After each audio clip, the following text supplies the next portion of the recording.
Hey ho, Blackpool and all that.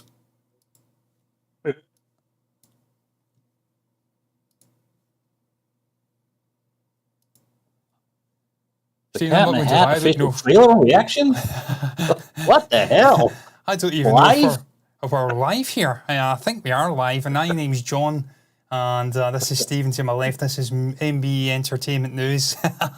There's an old blast from the past, MB up there, where we discuss all of the latest happening, Stephen. And of course, there's only one story in town today, stroke tonight, and it's Superman, and it's James Gunn, and it's Peter Safran, and it's Warner Brothers. One show in town.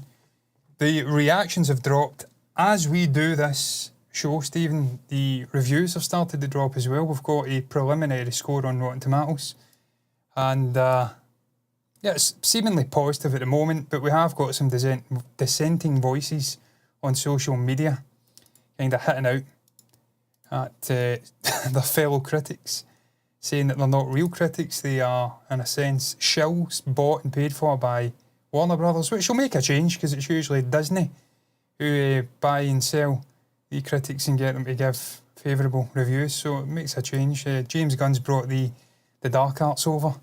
He's been the Padawan or the apprentice under the watchful gaze of Kevin Feige or Bob Iger over at Disney, and he's taking some of those dark arts. He's in a sense Darth Sidious learnt from Plagueis, and now he's trying to craft an army of Sith, Count Dooku, Darth Maul, Anakin Skywalker, and we're all sort of Senate getting fucking wooed and played like bitches. Stephen, what is your thoughts on this news coming out that the reactions...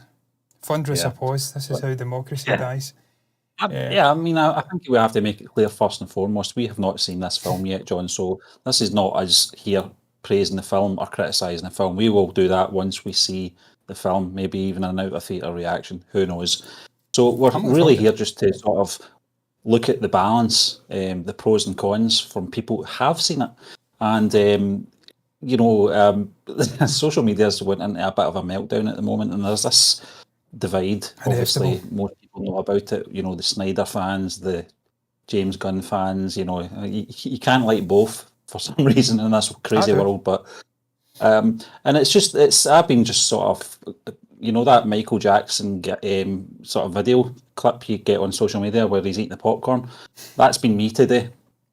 Just reading all the sort of reactions of people that have not seen the film yet.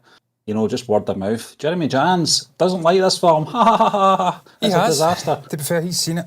And I respect Jeremy. I do. He's one of the voices on the internet that I actually do genuinely respect. Mark Kermode's the other one. Stockman I used to respect, but he's became a little bit wishy-washy, a little bit fence-sitting. I don't get, John, why people would revel in someone's bad review, though. That means you don't want the film to be good. You don't want the Superman film to be good. The film that's going to set up the rest of this franchise going forward. You want this to fail because it's not Zack Snyder. That's a strange way of looking at film. Steve, it really is a strange way. I think it's just society, modern society, and where we're at now, in a microcosm, where everything has to be us versus them, tribalistic. We're the good guys, our political beliefs, our sort of beliefs on, I don't know, fucking anything, the economy, on sports, on anything. We're the good guys, they're the bad guys. Because they're our enemy, we're going to shit on them at every single turn. Regardless of whether the film's good or not, I don't like James Gunn because he done some tweets 10 years ago, 15 years ago. He's made some political statements. Or whatever the reason may be, they decide they don't like him. And they're sort of mortal enemies at that point. And therefore, they then go and review bomb on the likes of Rotten Tomatoes, the user score, on Metacritic for video games. Sometimes it's merited because the actual product is a fucking abomination. It's shit, like The Last of Us. Yeah. The actual video game part 2, shit. Storytelling, heavily politicised, nonsensical sort of arcs and plots where you've got this heavily built woman, young girl, in a post-apocalyptic world that makes no sense. How did she get that fucking big? She's bashing in the main character's head. They take that into the TV show, it becomes highly divisive. That instance where people have perhaps seen it, they don't like it, or they know where it's going and they firmly disagree with the choice to continue on in the vision of the actual video game, then I understand you disliking it. I never get behind review bombing. I think it's an incredibly fucking sad existence, sitting in your basement in front of a blue light, cheesy what's it, riddled hive of scum and villainy, just typing, this film, this TV show is absolutely shite, it's terrible, I'm giving it 0 out of 5. And then they just do it in their masses. But in this case, Stephen, I don't know, it can't be merited by the general audience because they have not seen it. We have not seen it. We are general audience members, the critics, and we'll get into it, Stephen. We've got the yin to the yang, the actual critical side. Some of them are bought and paid for. I tend to agree with John Roker on X. Don't really agree with the way that he goes about it because at the end of the day, a critical view is a critical view, whether you disagree with it or the motives behind it. Ultimately, you've got to respect that all art's subjective. But I do sense he's right. Some of them are bought and paid for, and I've said this for a long time. But it's just the nature of the beast. Modern day society is an incredibly divisive place. It's heavily tribalistic. In a sense, we've always been tribalistic humans. I'm going to bring this web capture up and have a little look here at what we've got.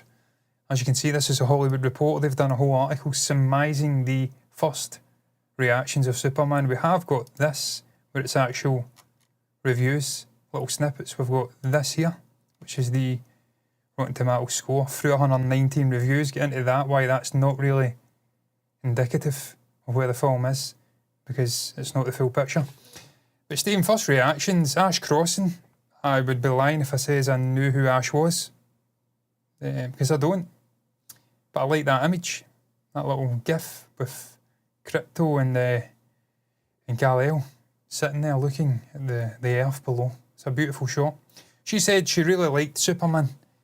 It's beautiful, hopeful, and reminds you why these stories matter. Just the absolute solid comic book movie I needed. I mean, it's very painted by numbers, not really laying your cards out on the table or giving solid reasons why. It's beautiful, hopeful, and it reminds you of why these stories matter. That's just fucking beige. You could have put that in. The thing is, John, I mean, it's a comic book film, and we've got to remember that it's not War and Peace or something very deep and meaningful. Or you can take it that way if you want, but if you're getting some kind of enjoyment or no enjoyment whatsoever, it really just depends on your experience of the film. Then I don't mind when people say it was enjoyable, and I don't mind that at all. I don't think it's something that we should really criticise people for, because some of us do get into see films just for the sheer enjoyment of it, and we don't look too much into the sort of production or anything like that. I know we do, because this is what we do. I can't look back now. I think so, exactly. I think ever since we started MCU, that's just the way we are, you know. But there is certain people out there that just go for the ride, you know, and that's what they get. And if they get some kind of enjoyment out of it, then fair enough. Yeah, I agree. But it's just a language. It's kind of painted by numbers. You could put that in AI, Chat GPT, and it would have put that out probably better. Perry Nemiroff of Collider fame back in the day. I think she's still writing for Collider even now. I didn't know they were still a thing. Says Superman made... What was that, Steve? She's still got the fringe? I think she has, yeah. You can see it in the little avatar. Still got the bangs, as they call it over in the States. Yeah, the bangs. The bangs. Superman made me so damn happy. So damn happy. The movie is loaded with exhilarating action set pieces and well-placed humour and levity, but the beating heart of the film is Superman's humanity and his insistence on doing good and making the world a better place. David Cornsvet, let's click on X and give Elon more money, just through advertisements. Just he fucking needs it, doesn't he? Brings such an infectious determination and warmth to the role that it makes that pursuit all-consuming and impossibly heartening, making that an even more robust aspect of the movie. Gunn and co don't shy away from exploring the challenges one might encounter when trying to navigate our reality while holding tight to those core values. Stephen, that's Superman for me. That is what typifies Superman. His unbridled sort of indefatigability in the face of human corruption and all the worst aspects of humanity and of the universe in general. He is incorruptible. He's a dependable, upstanding guy, and he's got values he sticks by through the bitter end. Seems, from Perry's review, John, it does seem like they're going back to basics with the character. And I think that's what a lot of the issues are with a lot of people. And I'm not talking about ultra sort of Snyder fans or anything like that. John, both you and I are big Zack Snyder fans since probably maybe 300 or that the one in the mall, the zombie one, was it Land of the Dead? I can't remember. Dawn of the Dead. Fucking love that film. But, I mean, you're going back maybe a good 15, 20 years, and we've always enjoyed most of his films. I think further than that, Stephen, Dawn of the Dead was out before Shaun.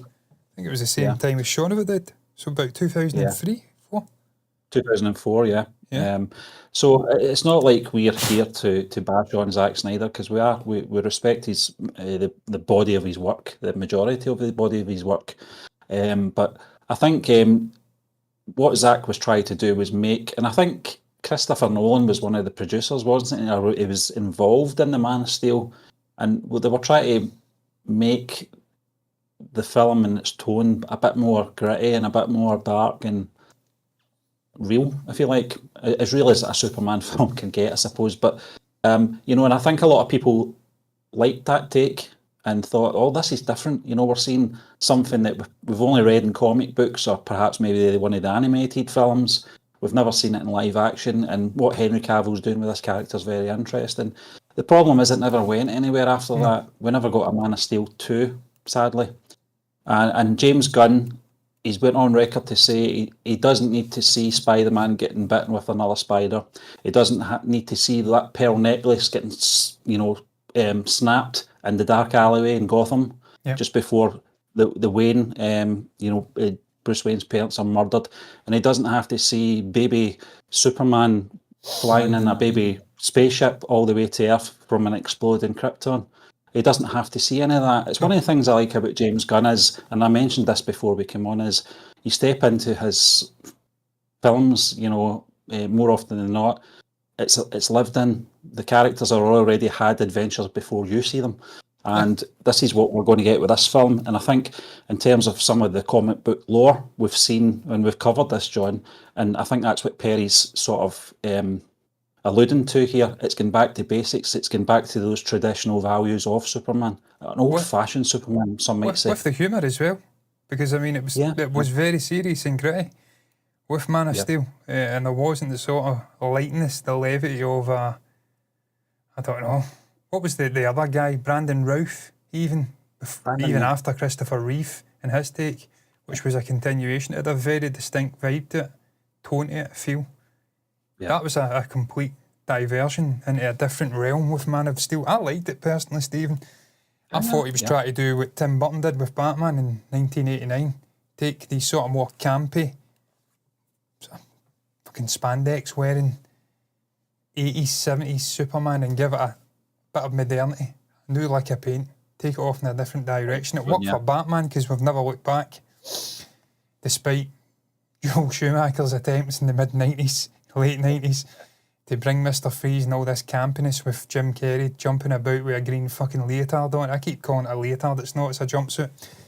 He tried, but in the main, we're stuck on that sort of more modern, darker vision for Batman, and it fits with Batman, because Batman's a dark, brooding, schizophrenic kind of character. With Superman, though, I totally get it why people are a little bit more put off with the notion of making him a darker character, because it's not really in his psyche. He's a very pure character, and it is just by its nature. You can't have too much of a dark brooding tone going on with Superman. He's way too fucking powerful, so you can't have even an inkling of evil, which is I think what Bruce Wayne was trying to get at, obviously, in Dawn of Justice, that if there's just a 1% chance this guy gets just something in him that's corrupt or dark, then he has to fucking go. We can't have him here, he's a threat. So what was the one, the sort of horror version of, was it Brightburn or something? Brightburn. I can't remember. That's what happens when someone of Superman's abilities is dark. I think that's where Bruce, obviously Ben Affleck's version of Bruce Wayne was coming from. Yeah. It was that fear that, he could just turn, maybe have a bad day at the office and decide he doesn't like humans anymore. Yeah. What do we do? How do we stop him? And we kind of seen in Dawn of Justice, even, or not Dawn of Justice, Justice League, even the shit version, Joss Whedon version, when he did reanimate just what he was capable of, he was wrecking them all, and it was one of the best scenes in the whole film. I still love that moment where Flash kind of does his Flash mode, where he's running about, that's probably not what you call it, and he fucking sees him looking at him. I'm like, wow, that is just incredible. So I'm still enthralled, Stephen, with Superman as a character, even through the ups and downs of the Snyderverse, as we argued it shouldn't even be called Snyderverse because he only done fucking 2.5 movies. And then there was like James Wan and Pat Jenkins, and I mean, it's kind of just saddling him with all the badness that came from the Snyderverse when there was 3-4 other directors involved in the process. But Stephen, look, this is a new vision. We can get into this after a couple of more reads. I'm not going to read them all as to why there is. I mean, we kind of touched on it, the tribalism of society, but just why there seems to be this deep-set passion and dislike for anything ain't Henry Cavill, Superman related or Zack Snyder related within the Snyder fandom, and just the toxicity that seems to exist with that particular it's fan from base. both. I think it's fair to say it's from both. I mean, you always, the sort of villains of the piece will make the sort of louder noise, I suppose. But I think when you get into these groups on Facebook or you see posts on X or whatever, and Snyder fans have had their fair say in this, and what I've seen over the past few months is sort of James Gunn fans doing this thing where they're attacking the Snyder fans before they enter the room, if you know what I mean, on social media. So it's a strange one, but I don't get it. You and I, it's like the DC v Marvel thing all over again. And as you said, tribalism has to kick in at some point with a lot of people, and I think just with social media, everyone's got an opinion now. We always had opinions, but we've got now platforms to voice those opinions, and people can take notice or take offence. And some people troll, and it's one of those things that I'm just glad we're in a sort of age that we're getting these films, because John, cast your mind back, obviously, forgetting the Brandon Routh film, and I don't mean that in a bad way. I actually liked Superman Returns, but it was a continuation of the Christopher Reeve portrayal and the storyline. Superman 4 came out in 1987. It wasn't until 2012, I think, Man of Steel came out. So there's a long, long wait for a Superman film. We've not had to wait this long. I think that might be an issue as well. It's not been that long since the Man of Steel, and it's still a bitter taste in people's mouths. Just because that we never got a Man of Steel 2. Yeah. It's because a lot of people really, I mean, I'm one of them. I love Henry Cavill. I think he's a class guy, very charismatic. Yeah. And in that particular role, it just felt like he was tailor-made. And he could have the potential to go on and eclipse what Christopher Reeve done with the character, which seems blasphemous because that is who you think of when you think of Superman. But you never get the opportunity to really see out his vision for the character. And he was so passionate about the character and wanted to portray it again, and it never really happened. So a lot of people are left wanting, and they feel like they've been shortchanged. And then before you know it, we've got David Corenswet coming in, portraying the character with James Gunn, who, look, I love James. I like his storytelling. He's very much in the same vein as a Taika Waititi, where he'll convey a whole lexicon of emotions. It'll be a laughable moment, and then it'll be a real gut-wrenching, booting the balls moment, and then there'll be a laugh again, then there'll be an emotive moment. And he does a brilliant job of balancing it, and then the music comes in and he does a fabulous job. One of my greatest experiences in the theatre was seeing Guardians of the Galaxy in the theatre. Didn't know what I was going into. I've never laughed that much in a film theatre. Loved everything about it. It had no right working, but it was down to James Gunn. But that aside, a lot of people fucking hate the guy. They really do. I don't know why. I don't know if it's a political thing. I don't keep up to tabs what his political beliefs are. I'd imagine he'd lean more to liberal left politics than right. And we know Matt and the right wing lot really do like him. Other than being a filmmaker. Yeah. But a lot of people hate him. So with that's just where people are, aren't they? But obviously that divisiveness, you're going to have a lot of people willing this to fail. Despite the fact that... It's a strange one. Yeah. Despite the fact that the consensus should be amongst comic book fans in general, who are not tribalistic and don't want to see DC burn and fail all the time, that we should be looking for a breakout moment for DC. We should be looking for a period of a golden era of filmmaking terms of DC stories. Because we had it with Marvel for over a decade and it was phenomenal. The other side Stories deserved are a moment. I mean, you can argue, Stephen, we've had the Nolan trilogy and it was fucking sublime, some of the greatest movies ever made. But we're long overdue a sort of cinematic universe with all the great DC characters and them all being consistently great and connecting and giving us something that lasts 8, 9, 10, 12, 14 years. The fan base deserves it. So you'd imagine most people would be rooting for this movie because this movie's massive, Stephen. Not just for Superman and David Corn's fate, but for this universe. For it to succeed, you need the first movie to hit. Yeah, it has to work, John. We've covered this many times on our now shown. You know, it's one of those ones, and even looking at the trailer, we kept an open mind with concern, of course.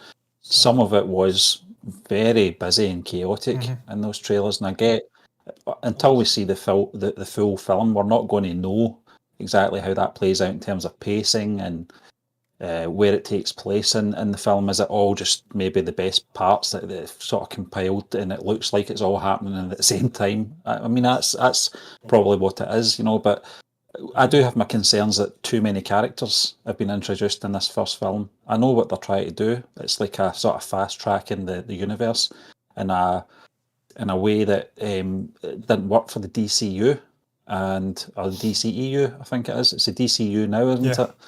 And I think it just remains to be seen. We'll know obviously by Thursday, you know, when this is released to the general public, how this goes down, and we'll be able to take a sort of, we'll probably be able to do the podcast, you know, in a sort of more expansive way on this and see where we're at with it. Obviously, you and I will be going to see this, John, in the cinema.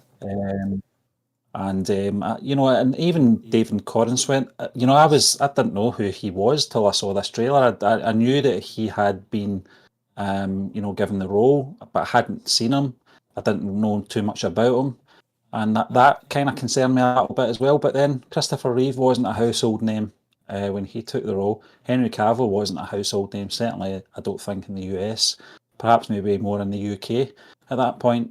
I may be wrong, but I just think in terms of basing it on the trailer, I did have my concerns. I just thought, you know, are they making the right choices here? And I'm a big James Gunn fan like yourself, John, for the same reasons you've mentioned. You know, a good storyteller. He knows how to create a lived-in world. And that's what I expect from this. And I do not want to see another Superman film where he is escaping the planet Krypton before it explodes, you know, and those Marlon Brando moments, you know, it's there. We know the story. We don't have to go down that road again. So I know we're going to get right into this. I don't know how many years he's been on Earth. Someone mentioned, I don't know if it was between 2 to 5 years he's already been on Earth. So it's not like it's an introduction to the character, because we don't need that. We've got enough material there to No, we've done that, that, Stephen, with obviously the combined on his name, Jesus Christ. The Batman, I forget the fucking name of the director. Terrible. That's annoying.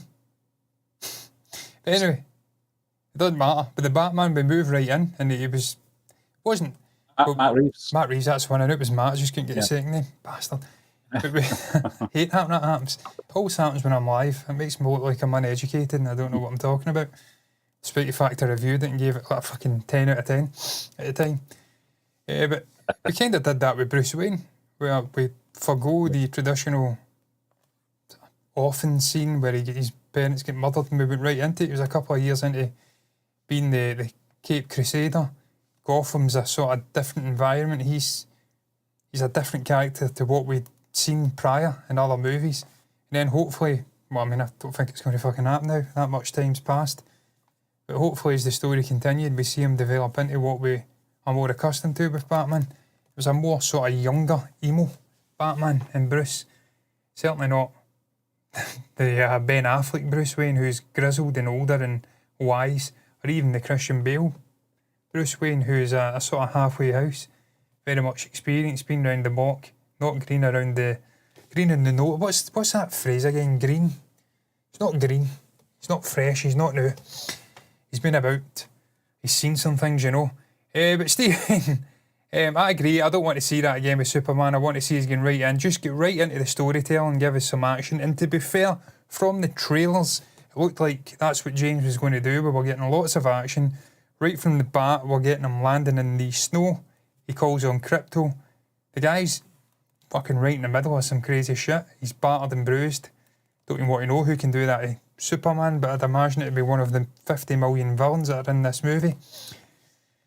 And that aside, I mean, I don't know if you want me to read any more of this, Stephen, because I'm not really getting into it. I don't know if you want to perhaps touch on Rotten Tomatoes and maybe some reviews themselves. These are very positive. I think the beauty of Rotten Tomatoes is people can be a bit more expansive unless you subscribe to an X account where you can type as much as you want.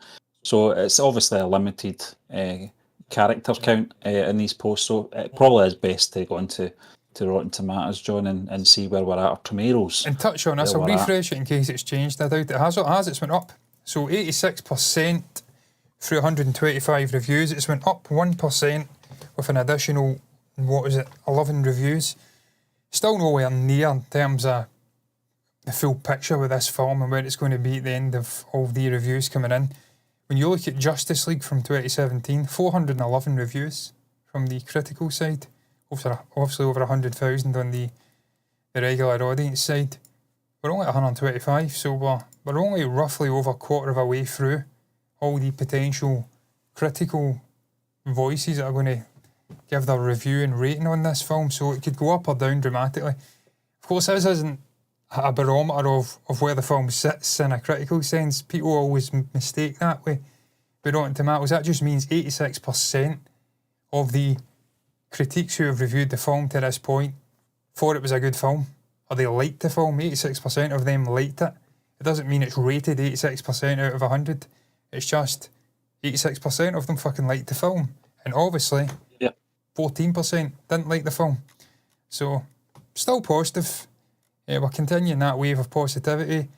I'll go into some of the reviews and have a look. I want to see some dissenting voices. I want to see some of the criticism. We've had enormously positive reactions. And again, it's pretty much positive, Stephen. That's a good thing. I'm buzzing for this film. I want this film to succeed. I'm under no illusion that it's going to be perfect. John Roca, he fucking liked it, yeah. Gave it a 4 out of 5. There you go. I'm going to read John's voice because I do like John. John Roca was on earlier, just to put people in the picture. I think it might have been the other day, actually. It was prior to him seeing the film. I think he went to see it 16 hours ago. From obviously a social media post that we saw, and he was basing it on word of mouth from 3 other critics who thought the film was really bad.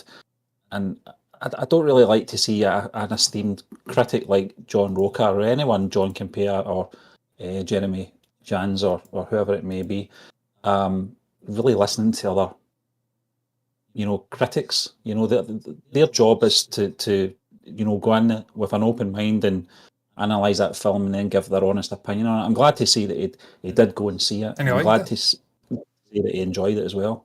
Because he's a fair critic, John. And he knows his shit, Steve. Incredibly knowledgeable. He knows his shit. We've been watching John Roca for, the best part of 10 years now. Over 10 years. Over 10 years, yeah. I like the guy. I like the way he's outspoken on things. Doesn't mince his words. It riles people up. And he stands by. He's a man of conviction, and I like that. When somebody's got conviction and they speak up and any other thoughts in life, because people were that used to being pandered to and told. And I can say, John, that on one of them reaction channels that do the compilations, I was placed right next to the great man himself. So that's my claim to fame. I probably wasn't even in the shot. Oh, you've never been left out. I have. Trouble is, I always look pasty as fuck. I think I've got a bit of a tan, and then I'm placed next to some person from California or something like that, and I look like a fucking milk bottle. So, puts everything into perspective. Even when I think I've got a bit of tan, I look fucking like Casper the Ghost.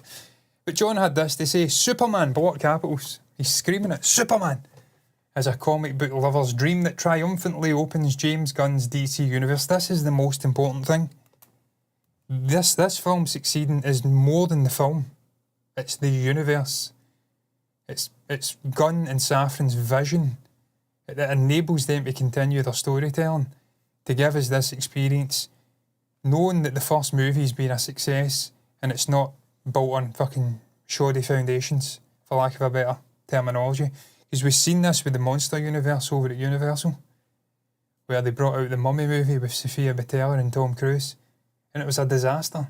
And they had already laid down plans and cast actors to play various different monsters, and classic sort of films were already in the pipeline, and then it just flopped and the whole universe died. It was aborted on arrival. So this is supremely important, this film, in terms of the future of this universe, and for James Gunn, really, and his tenure as the sort of Feige equivalent at DC.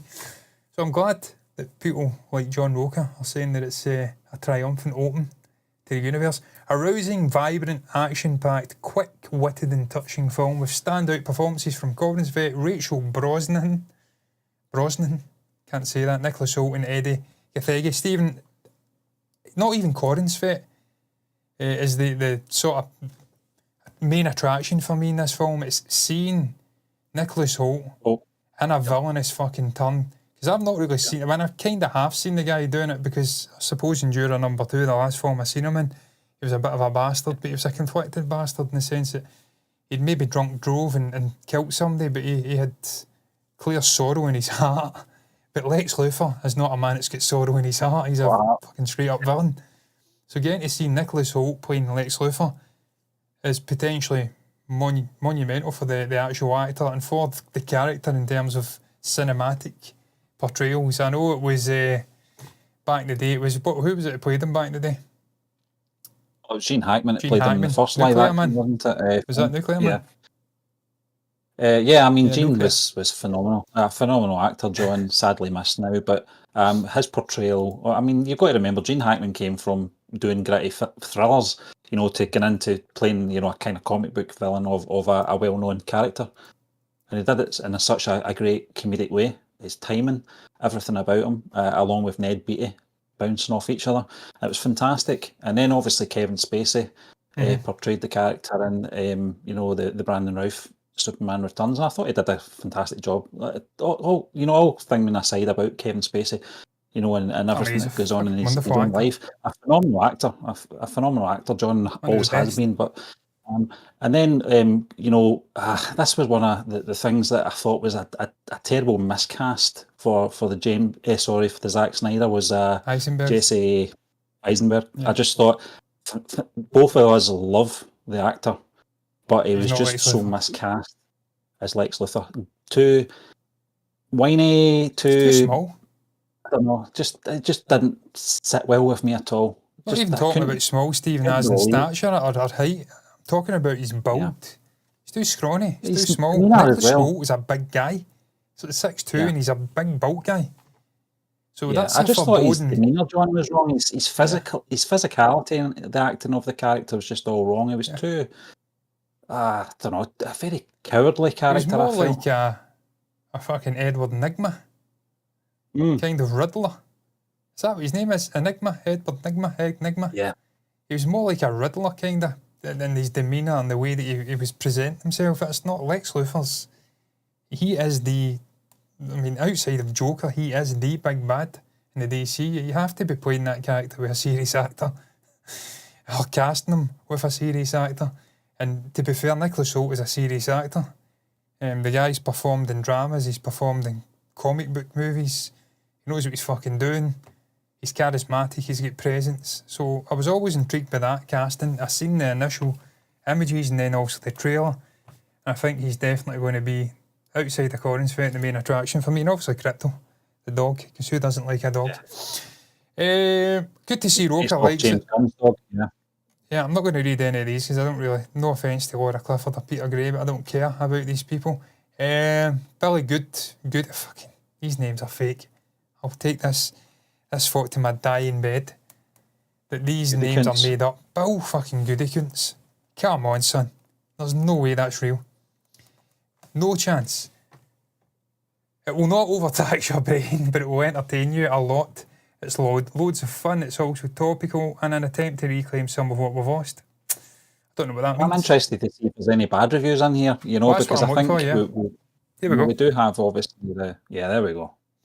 Yeah, Caroline Cider, Girl Culture, Substack, okay. This Superman claims he's driven by a desire to do good, as they all are, which is a sweet and welcome message, especially compared to the darker Cavill take. I think Henry Cavill's Superman was driven by a desire to do good as well. He's trying to save the world.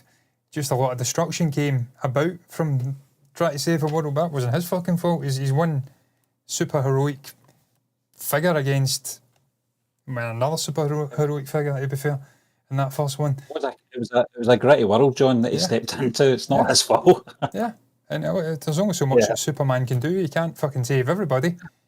He can't hold all of the buildings that are crumbling because he's in this monumental fight for supremacy. That's not his fault. I still think he was driven by a desire to do good. She goes on to say, but more often than not, he just feels like someone the plot happens to, which is fair enough. Jeremy Jans, there are no surprises. Quite like that. I'd love it if Jeremy just put that in. I'm envisaging him typing that in, there are no surprises, ... Why does there have to be surprises? Why do we always have to have an M. Night Shyamalan fucking experience? Sometimes all you want is a predictable, well-made story with a beloved character that sticks the landing and then we can build on it moving forward. It doesn't have to rock your world. It doesn't have to be an Academy Award caliber movie. They're never going to be anyway. All it has to be is a solid entry and then we build the character out from that. That's all we need. Jeremy, has he been hanging about the critical drinker much lately? Yeah. When I like a critical drinker at times, he's another guy that speaks his mind. Yeah. Can be quite dour at times. I understand he's Scottish. Kind of comes with the territory. But fucking hell, he's negative at times. It's like, come on. To be fair, not even he could be negative about the Mandalorian Andor Season 2.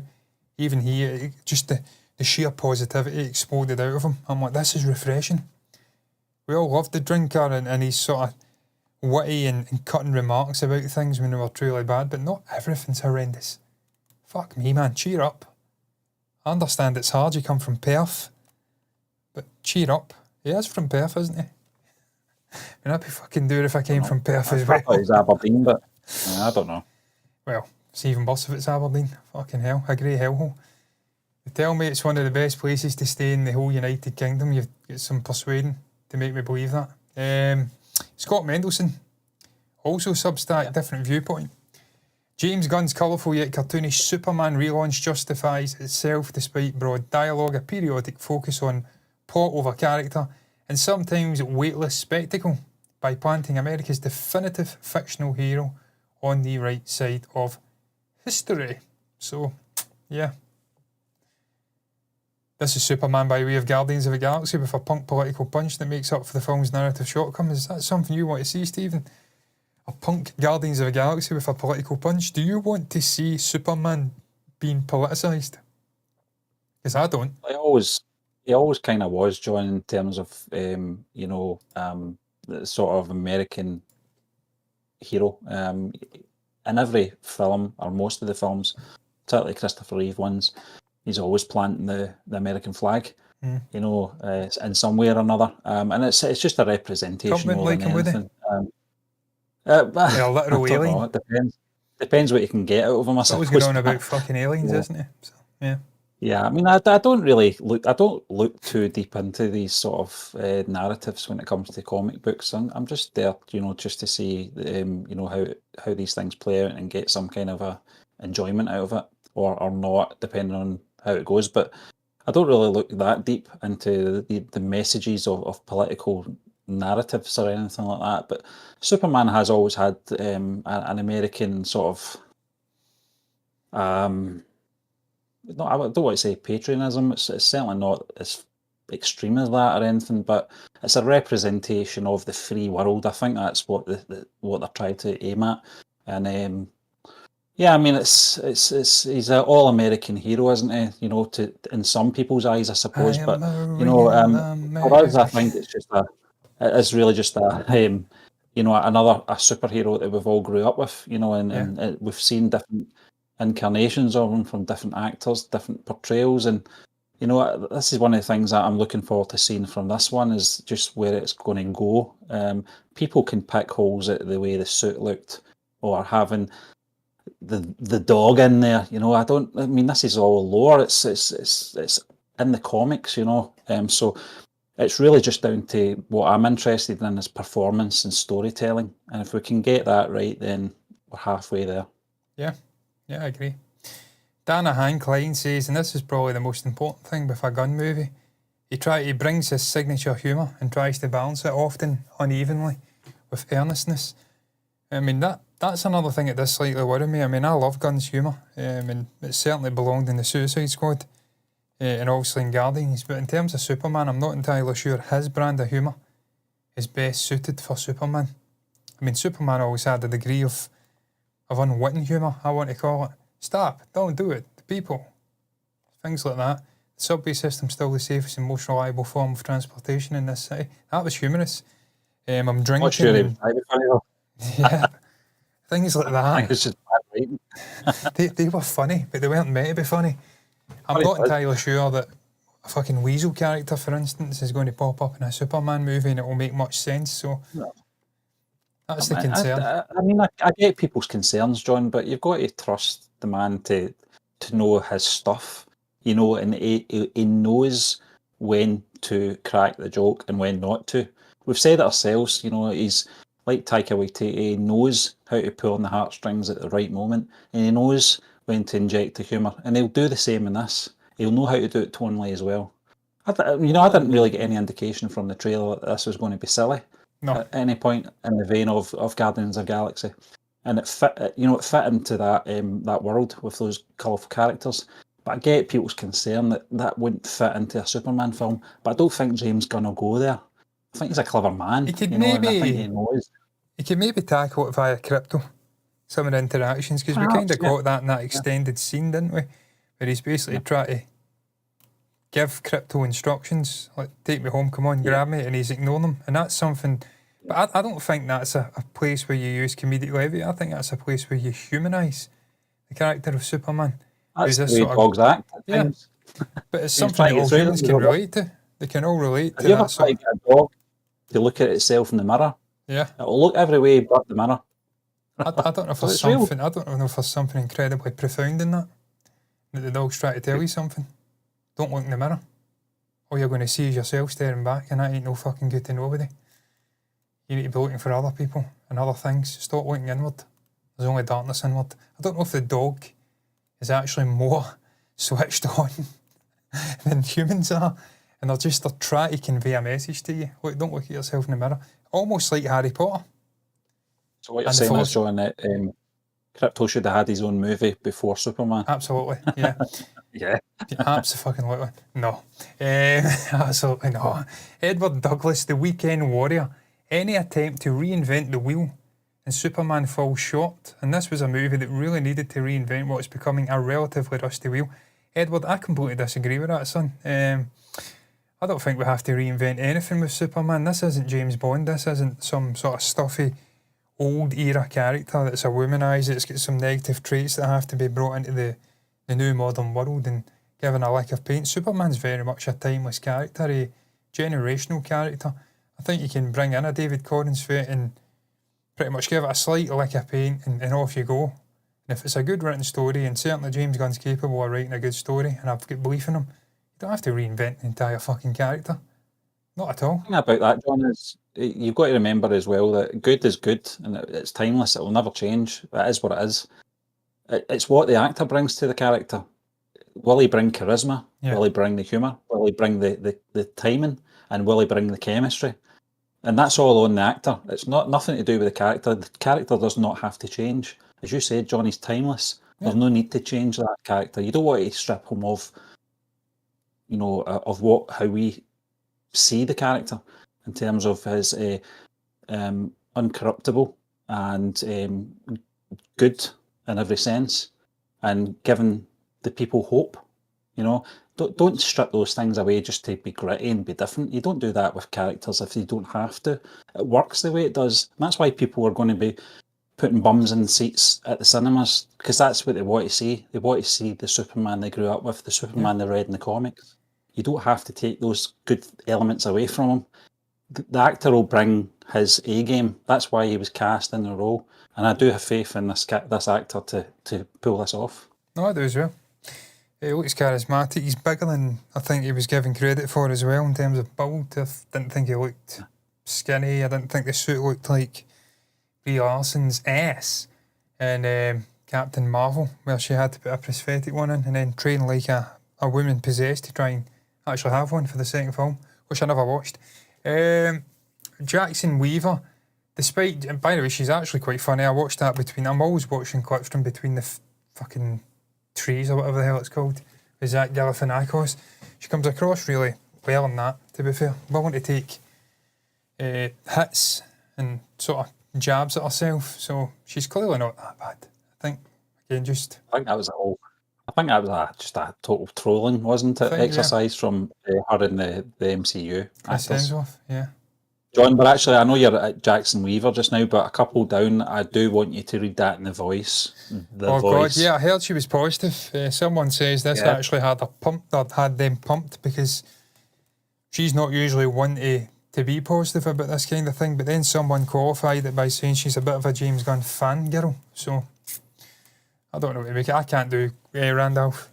I can't do Christopher Walken. She's basically some fucking female bastardisation of Christopher Walken.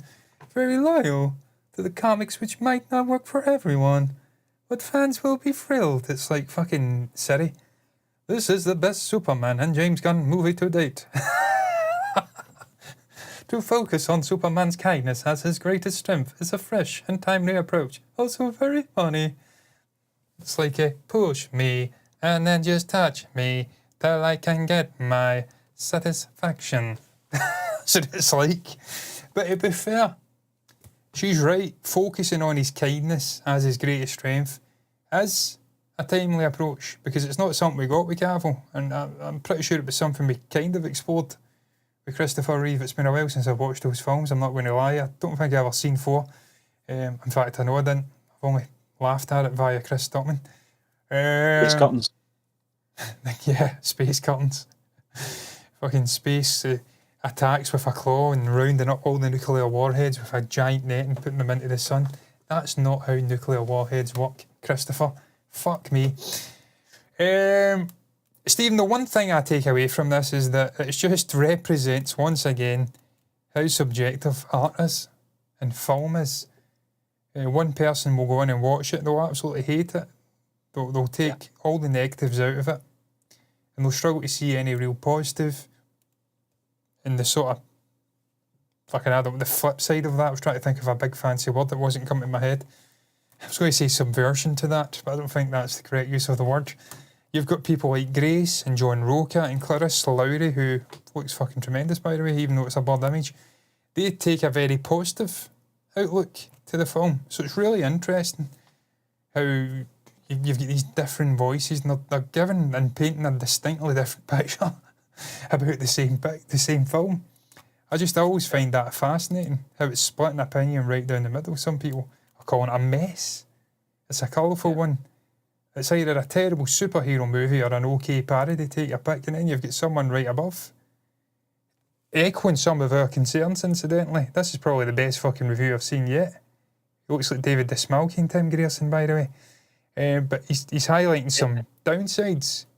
Although overstuffed and uneven, at its best, Gunn's Superman combines the most admirable attributes of both character and director, resulting in an ambitious, occasionally stirring film that is weirder, nervier and more thoughtful than most blockbusters.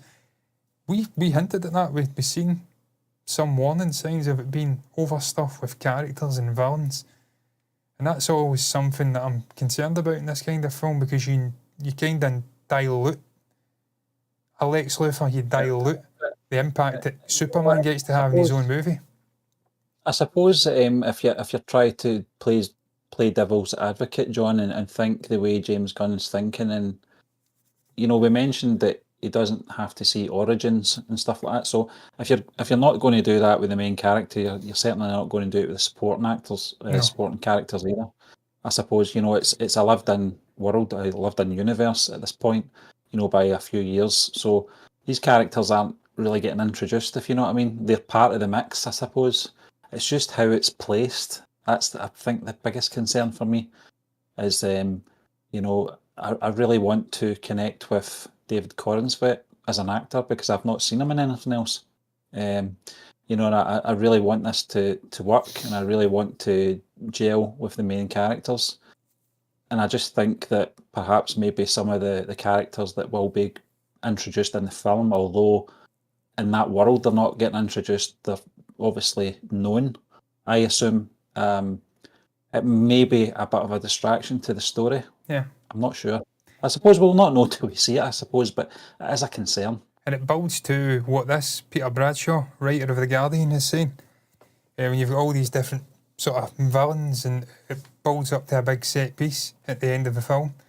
It does lead to, and this is something I have noticed as well, that I'm finding I've got fatigued at over the years, and I kind of wish they would go off and do something different. It's almost like Doctor Who, where it's the same old regurgitated pish every single fucking episode, every story and mini story they tell, sometimes over 2-3 episodes. Ain't seen Doctor Who in a long time. I don't know if I've changed it up. But they were always going to London. It was always the same thing, the same set piece. It was always the same concept with a different villain. And in these superhero movies over the last 10, 15 years, 9 times out of 10 it does end in a sort of, as he says, a apocalypse in a big city with CGI skyscrapers collapsing. They were fun at first, but the thrill was gone. That is a big concern. But you've seen this film so many times in terms of the general beats and the ending. Godzilla, and fucking God knows there's the Avengers and so many other things. People just get fatigued. They get bored with it. It's the same thing again and again and again. And trying to reignite that and do something different and revitalise a genre that's been done to the death for the best part of 2 decades and is dying on its arse with Marvel. That's a tough task for Gunn and Safran and Coddensworth and whoever else is involved moving forward. Trying to fight against that fatigue.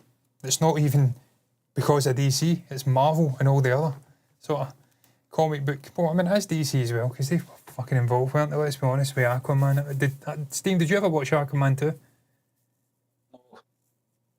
Reason to, John? No. I think once the announcement was made that James Gunn was coming in to reinvent the wheel, I kind of... same with Shazam as well, the second movie. I very much enjoyed the first film, but I haven't seen the second film. I've got no inkling to watch any of those films. Have you seen Captain America? New World Order? I didn't see...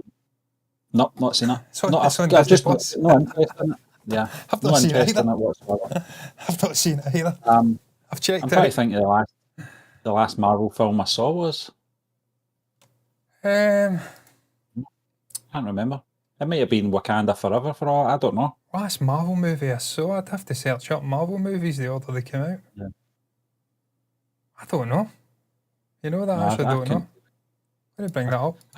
Bear with me. I think after Endgame, we obviously get a sort of second win with the No Way Home sort of buzz. But I think after watching Doctor Strange, Multiverse of Madness, I just kind of lost my appetite. It was a very disappointing film, and then what came after that, the term was Shang-Chi. I know you like Shang-Chi, John, but it just didn't seem that it had a good fit into that well-established universe. There was a disconnect. There was too many characters had left at this point for any sort of connectivity. We'd obviously lost Chris Evans as the actor, Robert Downey Jr., and Marvel were certainly not going to go down the road of doing a Hulk film, for whatever reason. You know, and it might have been Guardians 3, actually. That might have been the last one I watched. Deadpool. Went to see it in the theatre. Oh, yeah. Yeah. Deadpool movie. I still doesn't feel like an MCU film. No, it doesn't. No. I know, but I think probably Guardians, in terms of proper MCU stuff, that was a good one. Guardians 3. I liked it. Yeah, I liked it. I thought it was better than the second one. Fuck's sake, space.com. Badgering me over the head with a fucking newsletter. Sign up. I'm not signing up to your newsletter. Bolt. Yeah, rocket. You see what I did there? Space.com, a rocket. But Stephen, look, in the main, overwhelmingly positive reactions, overwhelmingly positive reviews. You can see, look, they're bought and paid for. They're shills. I don't know, man. Until I see the film myself, I can't really speak conclusively on that, whether they are shills or not.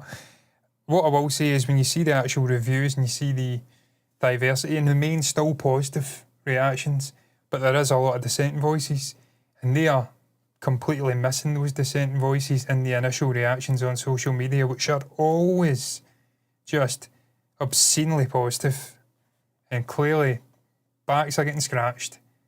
People have got to get access.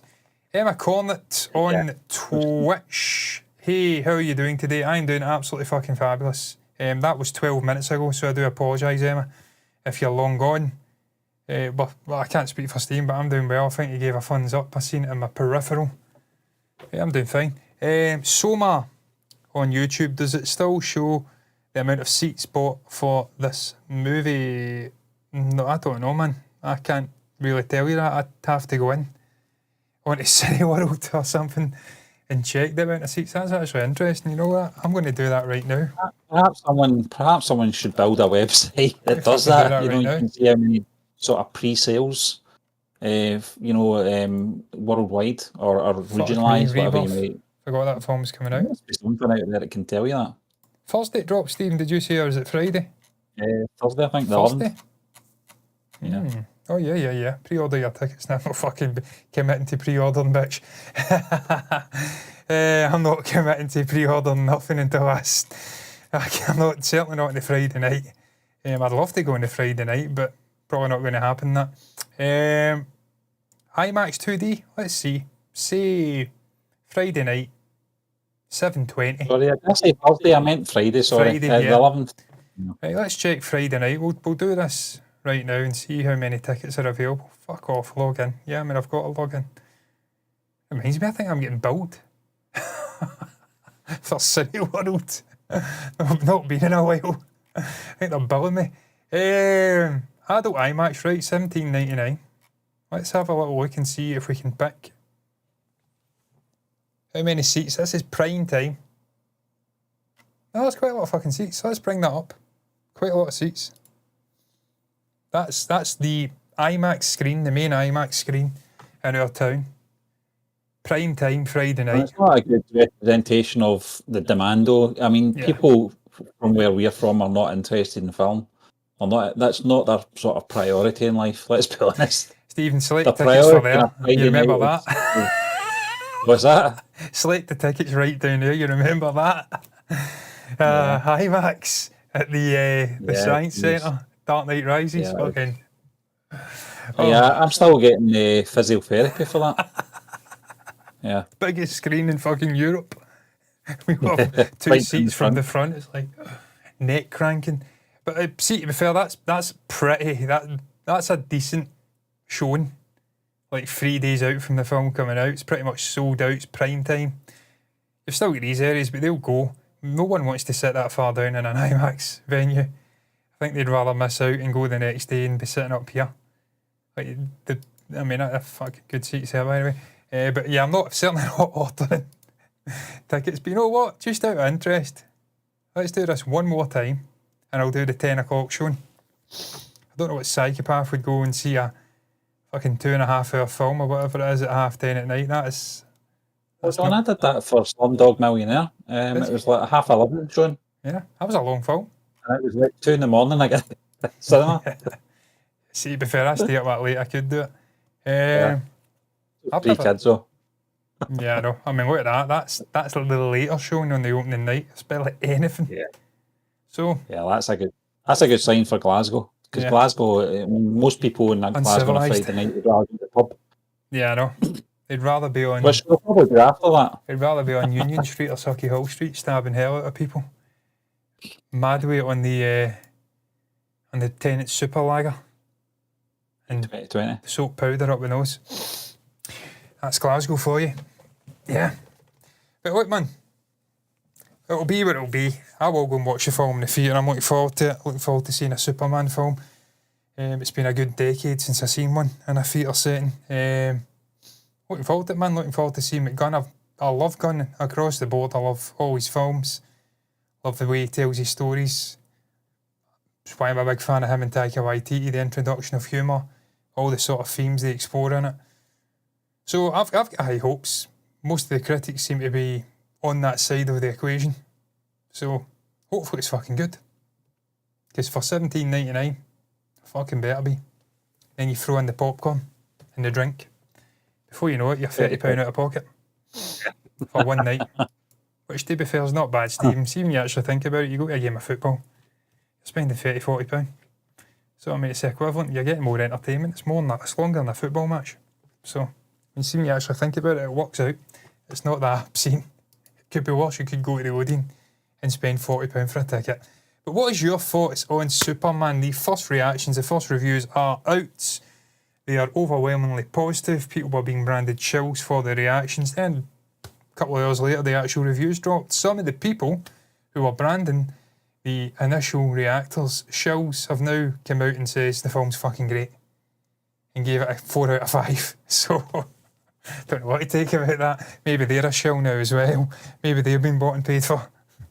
This is why you don't open your mouth up and say stupid things like that, even though I respect them.